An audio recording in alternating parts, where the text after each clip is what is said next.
I had an experience recently, in fact, at the lecture that Halvor was just referring to, where I had was giving a lecture and had a very detailed note sheet.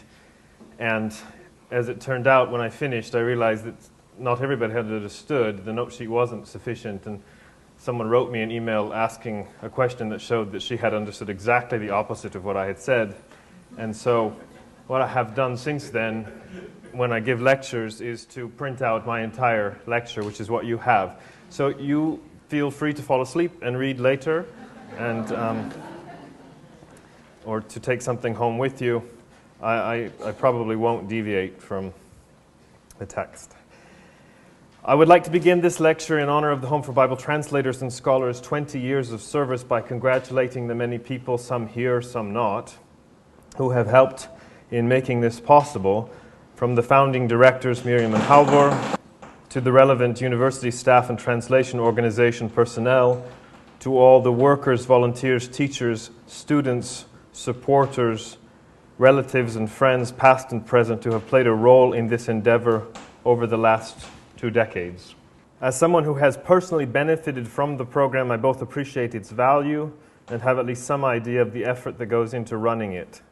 HBT's directors are wont to cite their own perceived administrative inadequacies as evidence of divine approbation and care when it comes to the ministry. So I would be remiss if I failed to thank him who has made his face to shine upon the work. Finally, I wish to express my gratitude at being invited to speak at this celebratory conference in which it is a delight to participate.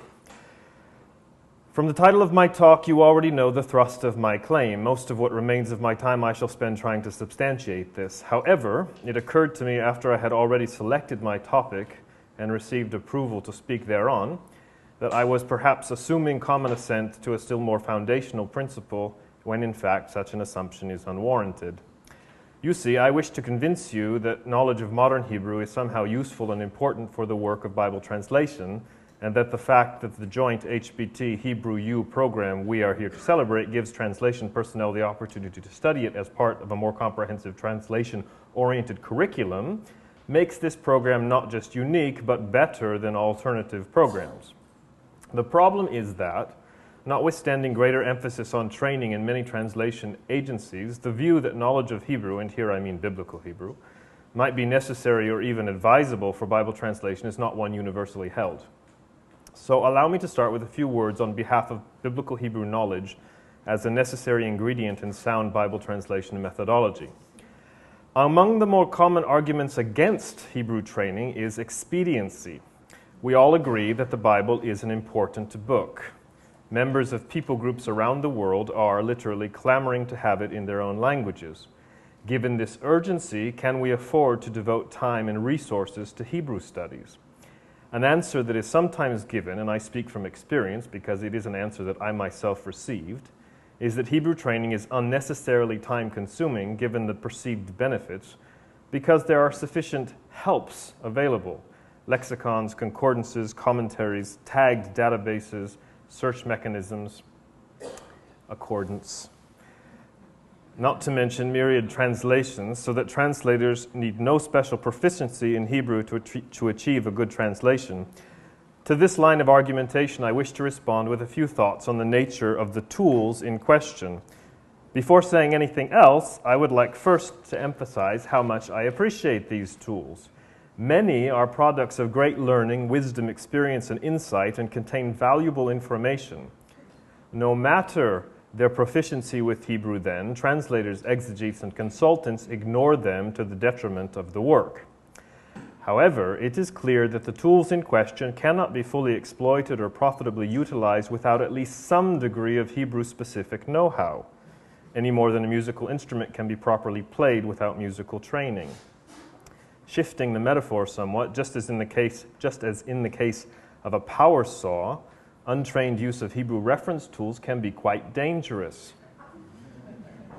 It might also be said that there is much in the way of inaccurate and misleading information out there that the untrained eye may have trouble sifting through. By way of example, I remember one student eager to apply what he had learned about the intensive nature of the PL verbal stem. Armed with the knowledge that ohev meant love, he quite reasonably concluded that me'ahev, ostensibly meaning love intensely, was the Hebrew behind the Greek of Jesus' third question to Peter, "Do you love me?" in John 21:17. Unfortunately, he was as yet unaware of the especially illicit meaning, lover, expressed in biblical as well as modern Hebrew by the latter term. Though happily, he did know that Hebrew was alive and well as a spoken language at the turn of the era, and that in addition to Aramaic, Jesus would have used it and taught in Hebrew. In a way, translation is far more demanding and constraining than writing a commentary or even a lexicon. In these latter, there is always room for hesitation, vacillation, waffling, the proposal of multiple alternatives, even for throwing up one's hands in honest exegetical despair. Translators rarely enjoy the luxury of such wiggle room. A decision must be made, and then that decision, often amounting to little more than a best guess, quite literally becomes canonized. Footnotes reading Hebrew unclear or suggesting alternative renderings are of course possible, but the modest sincerity therein is lost on most readers. There is a further problem with the aforementioned tools, namely that on nearly all of the really sticky and interesting problems, they are far from unanimous in their proposed solutions. And it must be admitted, there are an awful lot of these sticky and interesting problems in the Hebrew Bible. A reckoning of one per page would surely be a gross underestimation of their frequency. What are translators, exegetes, or consultants with little or no Hebrew training to do when confronted with translations and commentaries that diverge often substantially in their understanding of a given verse? How are they to select among the various alternatives? As any translator can tell you, this becomes particularly relevant and uncomfortable when they face the polite but unrelenting probing of the questions of a translation consultant in regard to the rendering of known problem passages. One of the least satisfying answers one can give responding to the request, "Please tell me what led you to translate like this here," is, well, this is how the NIV does it, or the RSV, or the KJV. Translation project teams need at least one person with Hebrew proficiency, if for no other reason than to make informed choices between competing alternatives in the case of problem passages, again, of which there are many. If this is not the translator, then it should be the exegete, and if not the exegete, then it must be the consultant. But it seems obvious that the more remote the knowledge of Hebrew from the actual process of translation, the less influence it will have on the final product. Now, for some readers of Scripture, particularly those of us whose peoples have long enjoyed the Bible in their own language, the idea that new translations should be made from old ones may sound, for lack of a better description, good enough. I submit, however, that such an attitude may betray a degree of cultural and intellectual superiority. I need not defend the general mission of Bible translation against accusations of colonialism or imperialism, since especially in the case of the Old Testament, it is very much the relevant local communities that are both calling for and spearheading translation activity. But there is a sort of conceit whereby we speakers of major languages expect speakers of minority languages, whether in the Americas, Asia, Africa, or Oceania, to accept the fruit of a translation approach that we would not ourselves consider adequate or reliable. For who of us would trust a translation of God's Word done without ample recourse to text in the original language by translators and exegetes trained to read them and capable of making informed choices with the help of the available reference materials? Perhaps most importantly, many of the indigenous translation teams whom we serve are convinced of the value of Hebrew training and are willing to invest the time and energy to get it. But the informed treatment of problem passages is not the only potential benefit of Hebrew knowledge for Bible translation teams. Thanks to the relative cultural proximity to ancient Israelite society of some non-Western people groups, many biblical Hebrew concepts, among them what are typically described as key concepts, are more directly translatable from Hebrew, the intermediacy of Western languages only creating an unhelpful layer of opacity. Rainier de Blois gives the following example, which deals with what is arguably one of the more central lexemes and concepts in the Hebrew Bible. A good example is the word chesed. This concept is so deeply ingrained in many non-Western cultures that it hardly requires explanation. In the first place, it presupposes a relationship. There can be no chesed without some kind of a relationship, such as marriage, friendship, kinship, or a covenant. Second, chesed usually implies mutual obligation. In the past, however, many a Bible translator has based his or her work on an English equivalent, such as kindness or loving kindness, which implies neither the relationship nor the obligation. The result has often been unacceptable. In this and similar cases, the medium of Western translation only hinders the realization of a clear, accurate, natural, and acceptable result. For this reason, we note happily with deplore. During the last decade, however, the world of Bible translation has become more and more convinced that a good quality translation of the Hebrew Bible cannot be achieved without at least a basic knowledge of biblical Hebrew, and that it is worthwhile to invest a few extra years in training the translators so that they have more in-depth knowledge of the language and culture of the ancient Israelites. The emergence of cognitive linguistics has also greatly contributed to this insight. According to this approach, language is first and foremost a product of the human mind. Humans see the world in and around them and conceptualize what they see. All things, relations, patterns, similarities, and dissimilarities that are perceived by the human mind constitute a complicated network. Language reflects this network. Cognitive linguists believe that through the study of everyday language, it is possible to gain insight into the system of experiences, beliefs, and practices underlying it. If we apply this to Bible translation, it means that the translator can understand the concepts that made up the world of the ancient Israelites only on the basis of a thorough study of biblical Hebrew. If we combine this information with the fact that the culture behind the Hebrew Bible often has much in common with many non-Western cultures, we can safely assume that teaching biblical Hebrew to non-Western Bible translators is a worthy investment. I might also add that on the basis of this logic, it is not just conceivable but imminently likely that modern non-Western translations may more accurately, more clearly, and more naturally express biblical meaning than their Western counterparts, and that Western Bible scholars may have a great deal to learn from non-Western readers. Up to now, I have probably been preaching to the choir. Granted, it's a very large choir, but now I will move on to my main topic, which may very well prove a harder sell. My contention is quite simply that modern Hebrew acquisition is highly beneficial for Bible translators, exegetes, and consultants. So highly beneficial that Ulpan might even be more profitable a class than a course devoted either to biblical Hebrew or to translation. Don't throw things. Now, I often find people, whether biblical Hebrew professors or Bible translation personnel, suspicious of modern Hebrew and more than a little skeptical of its relevance to biblical Hebrew. So despite the fact that in my experience as both language learner and teacher, I have found that the benefits of modern Hebrew for the student of classical Hebrew more than offset any potential detriments, many of which are imaginary or at least not as momentous as they may seem, let me make explicit at this juncture a few points in order to forestall potential misunderstandings. 1. For all the common ground between biblical and modern Hebrew, all their shared lexical and grammatical material, there are significant differences between the two that must be learned.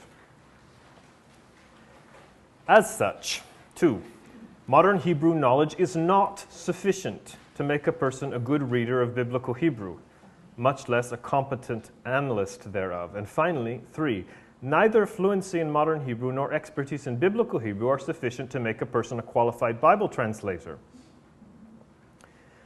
Some of the benefits of modern Hebrew study for Bible translators and other learners of classical Hebrew are more conspicuous than others. A prime motivation for many research students is admission into the world of Israeli scholarship. For Bible translators, this is usually less of an attraction since such access is frequently something of a luxury, limited in the places where they work, though more is available online than ever before. Also significant, though underused, is pre-modern material, for example, medieval commentary, which avails the student of a wealth of interpretive discussions that often anticipate those found in modern critical literature. From another perspective, because Israeli Hebrew represents a vibrant medium of communication, learning it encourages biblical Hebrew students to view their object of study, biblical Hebrew, as an authentic linguistic system rather than as a mere string of encoded units to be deciphered on the basis of etymology and Semitic cognates and analyzed in translation. To paraphrase one scholar here present, a number of forced and unconvincing explanations of the biblical Hebrew verbal system could have been avoided had the respective proponents attempted to generate communicative Hebrew on the basis of the theories proposed. You can guess who that is. To my mind, however, all these incentives, though alluring, are quite secondary. The single greatest benefit for the biblical student, including the biblical translator, Bible translator, in learning contemporary Hebrew is the sheer quantity of classical linguistic material that can be internalized through acquisition of the modern tongue. The great similarities in orthography, morphology, morphosyntax, and lexicon, as well as the significant overlap in syntax, mean that a high percentage of modern Hebrew forms, words, and grammar, including many of the most basic elements of the language, echo and reinforce their biblical counterparts. Furthermore, as a living medium of communication, modern Hebrew can be taught and learned using effective second language acquisition strategies far more readily than biblical Hebrew, in which classes proven language learning methodologies are either ignored or must be simulated. Restated plainly, learning modern Hebrew, because it involves the acquisition of a living means of communication that is the most recent rendition of an ancient language, provides for true internalization and fluency in countless linguistic features common to all phases of the language, including biblical Hebrew, in ways that cannot be achieved in classes devoted to biblical Hebrew. I expect little controversy regarding the argument that Hebrew knowledge benefits a Bible translation. Bible translator. Likewise, that fluency is easier to achieve in modern than in biblical Hebrew seems obvious. I think the most significant doubts concern the amount of similarity and difference between modern and biblical Hebrew, and more generally, how modern Hebrew study helps a reader of biblical Hebrew. With this in mind, I will now briefly describe the usefulness of modern Hebrew from the perspective of the various linguistic or semi-linguistic domains of biblical Hebrew. Beginning with orthography. Students familiar with biblical Hebrew generally see the more or less defective spelling and vowel points in the Bible as standard and are reticent, which is to say scared, to move to a writing system in which matras lectiones mark only some vowels and in which even this marking is ambiguous. Now, while I have the utmost respect for the Tiberian vowel points when it comes to interpreting the biblical text, there is pedagogical value in reading text written in more plain orthography with minimal or no pointing. Namely, that students can be coaxed away from sounding out known words syllable by syllable and toward the useful practice of reading by word shape according to context, which is how all fluent readers decode texts. In this way, a student goes from deciphering to reading. Moving on to phonology. Pronunciation is the area in which modern and biblical Hebrew arguably display the greatest difference. However, since it is also the domain that least affects meaning, little of interest to the Bible translator is lost with the adoption of Israeli pronunciation. It is worth noting, though, that many of the traits of contemporary Israeli pronunciation are hardly recent, but preserve features known to have been characteristic of ancient Hebrew phonological systems. Regarding morphology, it is in the realm of morphemes, especially the endings on nouns and adjectives and the prefixes and suffixes on verbs, that modern and biblical Hebrew most resemble one another. Allowing for slight variety in the formation of mainly non-standard forms, the categories of person, number, and gender are all encoded in both stages of Hebrew with the same word components on both substantives and verbs. The same can be said for morphosyntax. With regard to the binyanim, modern Hebrew can be of immense help, not only for internalizing the general semantic values of the verbal stems, but for avoiding certain all too common semantic overgeneralizations. The same basic group of binyanim and associated semantic tendencies characteristic of biblical Hebrew are also typical of modern Hebrew. In both, for example, hif'il is associated with causative or factitive meanings when there exists a related verb in kal, but also, again as in biblical Hebrew, can itself have intransitive, inchoative meanings. Significantly, in both strata, hif'il verbs can also exist independently of related verbs in other binyanim, and/or can convey meanings entirely unpredictable on the basis of etymological expectations. Parallel situations, that is to say predictable semantics along with isolated forms and unpredictable nuances, also obtain in the case of mostly passive or intransitive nif'al and mainly reflexive hitpa'el, and of course the internal passives pu'al and hof'al huf'al. Kal and pl, conversely, have long defied semantic generalization, and this remains so. Focusing on one aspect of the above, Biblical Hebrew learners can profit from the very clear distinction in modern Hebrew between inflectional and derivational morphology. In contrast to the pronominal endings on verbal forms, which are automatic, katal, katalti, katalta, kataltem, etc., the formation of vocabulary in the various verbal templates, though not entirely without order, is much less predictable than students are sometimes led to believe. For example, a student should view biblical hizak, mehazek, and yehazek as conjugations of pl lehazek, but should certainly not view pl hizak or hifil hehazik as conjugations of kal chazak. Users of modern Hebrew understand these as separate but related verbs, which is precisely their relationship in Biblical Hebrew as well. As for the lexicon and semantics, obviously modern Hebrew has absorbed and introduced many words unknown in Biblical Hebrew. Ancient terms have also developed or been endowed with new meanings. Differences such as these are not to be swept under the rug, but neither should their significance be exaggerated. In the case of a high percentage of the most common vocabulary items, there has been little to no semantic change, and even where new meanings have been adopted or evolved, the developments are often, though not always, transparent. So it is in the case of such venerable biblical terms as makolet, mifletzet, lahaka, bakbuk, and even Aramaic psanterin. While the sometimes amusing shifts in meaning of mechona, shovav, isha gedola, and egel meshulash serve as useful counterexamples.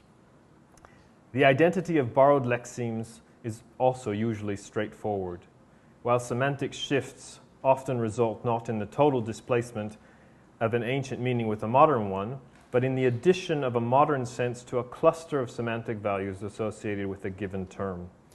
The modern Hebrew lexical inventory, as employed in its various spoken and written registers, includes not only what may be considered pure modernisms, but usages representative of the entire history of the language, including Biblical Hebrew. These are already encountered at the beginning levels of modern Hebrew acquisition and only multiply as a learner becomes familiar with academic and literary Hebrew. Syntax is rightly considered the area in which the disparity between modern and Biblical Hebrew most affects the student. In some ways, the syntactic structure of an Arabic newspaper article has more in common with Biblical Hebrew than modern Hebrew has. Even so, the discrepancy between Biblical and modern Hebrew syntax should not be exaggerated. Among other things, it should be borne in mind that many of the so-called modern developments characteristic of contemporary Hebrew actually date all the way back to the rabbinic Hebrew of late Second Temple times. Focusing by way of example on the verbal system, it is true that such significant biblical features as the conversive tenses and the infinitive absolute have no place in the syntax of modern Hebrew, and that clauses far more rarely begin with vav. But of the 7 principal modern Hebrew verbal forms, katal, periphrastic hayakotel, yiktol, the active participle, the infinitive construct, the imperative, and the shem pe'ula verbal noun, only the last, which again is part of the rabbinic system, is an innovation with respect to Biblical Hebrew. With the exception of certain marginal and or non-standard uses, along with a degree of morphological simplification, the other 6 forms are used largely as they were in Biblical Hebrew. The same may be said of prepositions, head, modifier, agreement, and the construct state, to give just a few examples from a list that could go on, but which, due to time constraints, I will cite no further. Perhaps it is best to end with something of a personal testimony. I would like to stress that my advocacy for the benefit of modern Hebrew for students studying Biblical Hebrew generally, and for Bible translation personnel more specifically, is not just abstract or theoretical. It is rather very practically rooted in personal experience. While I have taken a handful of excellent biblical Hebrew courses with teachers who imparted foundational and/or seminal lessons, my own ability to read, analyze, and teach the language and literature of the Bible is more a result of linguistic fluency gained thanks to the study of the modern tongue. This is for the simple reason that actually learning Hebrew has proven far more useful than merely learning to talk about it. While the integration of modern Hebrew within a Bible translation training program can prove challenging, particularly if students are expected to have time for such mundane activities as sleep, it is my sincere hope that this feature of the current program will continue to set it apart among similar programs worldwide. Thank you.